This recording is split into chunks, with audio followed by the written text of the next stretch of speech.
Hi, I'm Dan Ray, Chief Deputy Executive Officer of the Delta Stewardship Council. Out on a windy day in the Delta, in a winter that's been a reminder that the Delta's levees, like the ones behind us here, are essential to reducing flood risks to lives and property in Delta cities, its historic villages and farms, and to the Delta's water supplies and ecosystem. These 1,100 miles of levees are continuously threatened by floods, earthquakes, the subsidence of the Delta's peat soils, and the constant pressure of water flowing past them. And as the climate changes and the sea levels rise, the threats to these levees will only increase. Local agencies, mainly reclamation districts, are responsible for maintaining and improving the levees to reduce these risks to acceptable levels. In 1973, Governor Ronald Reagan approved the first state aid to help local agencies maintain and improve Delta levees. Since then, over $500 million in state assistance has been provided to maintain and improve Delta levees, and the frequency of levee failures has been cut significantly. This winter, despite frequent storms and high water, no Delta levee failed accidentally. But the job of improving Delta levees is never finished. Most Delta levees don't meet the standards recommended to protect cities and rural areas. And the cost of making the improvements desired to acceptably reduce risks to urban and rural levees is almost $3 billion. State funds available to improve levees are only a fraction of this need.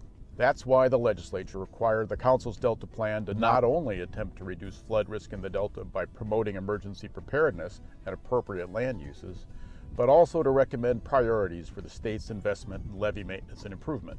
Since June of 2014, the Council has been developing these investment priorities through a Delta Levees investment strategy, as well as a corresponding Delta Plan amendment. We've held more than 36 meetings with technical experts and engineers, both locally and from as far away as the Netherlands. More than 24 council discussions and 4 public workshops have also helped council members as they developed and refined the proposed amendment so that it considers both local views and state needs. At its core, the draft amendment establishes the priorities on where the state should invest in improving the Delta's levee network.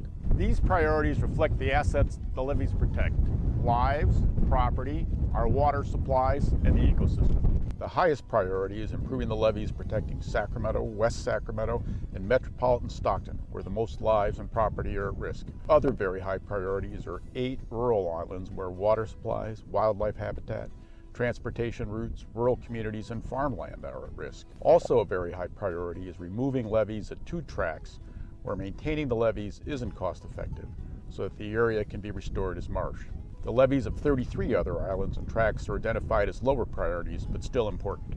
Other provisions address cost sharing between the state and others, limiting development in flood-prone rural areas, and keeping information about Delta levees and hazards up to date.